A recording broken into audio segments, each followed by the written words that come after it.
Assalamualaikum warahmatullahi wabarakatuh, pemirsa. Nah, di depan saya ah, ini akan saya menunjukkan, inilah buktinya kalau di daerah bukit atau lereng atau lembahan, kalau kita tidak mengatur betul jarak tanamnya, maka yang terjadi adalah tanaman ini akan mengalami etiolasi seperti ini. Nah, ini kita berada di lahan masyarakat. Kalau lihat dari umurnya aslinya sebenarnya masih plus minus ini, kalau kita lihat dari kutuman batangnya bisa jadi masih 9 tahunan. Nah, yang saya sampaikan sebelumnya bahwasanya kalau produktivitas yang bisa kita capai maksimal, artinya kita bisa senang pada saat tanaman itu di bawah 10 tahun. Kalau pada areal yang lereng atau bukit lemban seperti ini. Nah, nanti setelah pada umur 10 tahun berikutnya, maka yang terjadi seperti inilah. Nah, itu tanamannya rapat. Kemudian yang saking rapatnya itu, maka terjadi perebutan cahaya. Nah, semakin berebut cahaya, maka buah yang muncul, kalau seandainya muncul, akan beratnya kecil, bukan besar. Nah, seperti ini faktanya pemirsa yang kita buktikan. Pertumbuhan semakin meninggi, besar bobot batang semakin mengecil, karena sifatnya tanaman sawit ini harus sempurna cukup dengan cahaya matahari. Nah, cukup disayangkan pemirsa.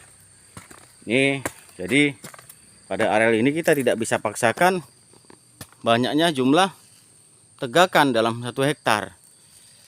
Jumlah tegakan dalam 1 hektar pada areal berbukit ataupun lereng ataupun lembah belum menentukan keberhasilan tingginya produktivitas tanaman kelapa sawit.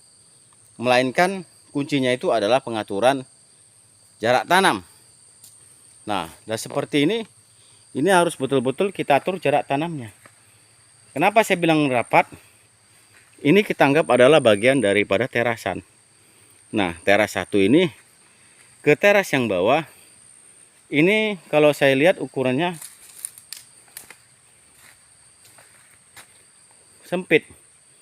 Kemiringannya ini sudah melebihi daripada 20 derajat. Maka harus kita atur.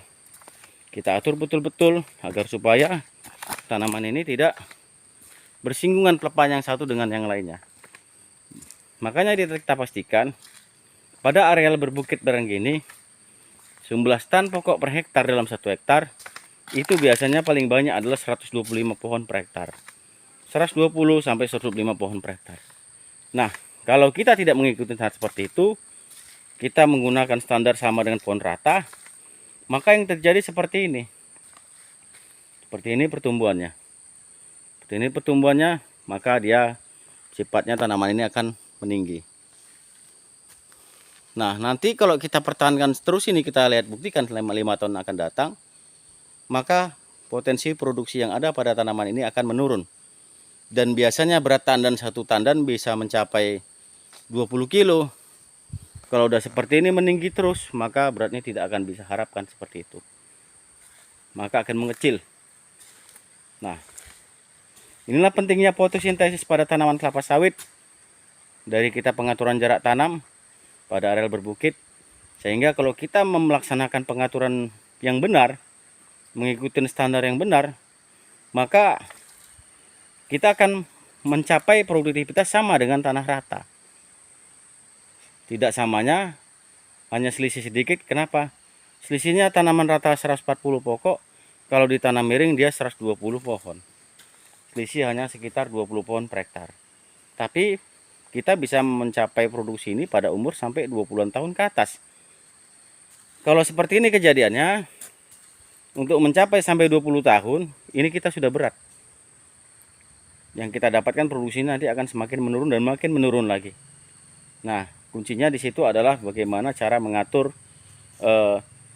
jarak antar teras yang benar. Kita ikutin standar rumus yang sebelumnya kita sampaikan di daerah berbukit. Kalau seandainya tidak ada biaya, tidak ada masalah untuk pengaturan jarak teras tadi. Yang penting jarak antar teras kita tentukan. Kemudian kalau kita tidak ada biaya, nah petani bisa membuat tapak kuda individual seperti ini. Kita buat tapak kuda, tujuannya untuk apa? Karena nanti waktu pada saat memupuk, nah lihat deh buahnya. Kalau pada saat memupuk, maka posisi buah pupuknya tadi harus kita taruh di belakang benteng ini. Inilah nanti teknik memupukkan tanaman kelapa sawit pada area berbukit, dia harus di bagian dalam tebing bukit belakang pohon. Tidak boleh di sini karena nanti akan terjadi pencucian pupuk. Pada rel berbukit, risiko pencucian pupuk cukup besar sehingga perlu dipahami bagaimana cara memupuk areal pada tanaman berbukit. Nah, kalau seperti ini kita bagus menggunakan paket, artinya memupuk dalam lubang. Kita gali lubang dulu di berapa titik, 3 atau 4 titik di pokok ini, baru kita masukkan pupuk, kita tanam kembali dengan tanah, kita tutup. Nah, seperti ini pemirsa, inilah bukti bahwasannya kita untuk mengatur jarak tanam pada areal berbukit tidak main-main. Jangan kita paksakan.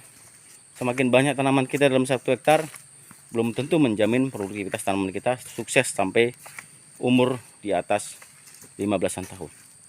Inilah buktinya, mudah-mudahan menjadi pelajaran ilmu untuk kita semua bahwasanya kita tidak boleh menyamakan jumlah pohon di areal berbukit ataupun lembah dengan areal tanah rata.